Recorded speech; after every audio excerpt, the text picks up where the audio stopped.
بسم الله الرحمن الرحيم.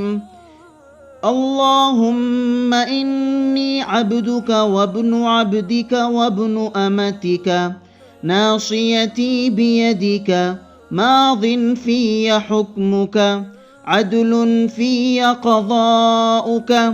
أسألك بكل اسم هو لك سميت به نفسك أو أنزلته في كتابك أو علمته أحدا من خلقك أو استأثرت به في علم الغيب عندك أن تجعل القرآن ربيع قلبي ونور صدري وجلاء حزني وذهاب همي.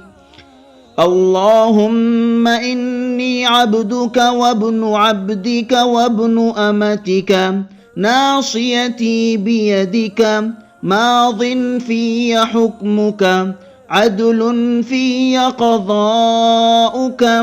أسألك بكل اسم هو لك سميت به نفسك أو أنزلته في كتابك أو علمته أحدا من خلقك أو استأثرت به في علم الغيب عندك أن تجعل القرآن ربيع قلبي ونور صدري وجلاء حزني وذهاب همي.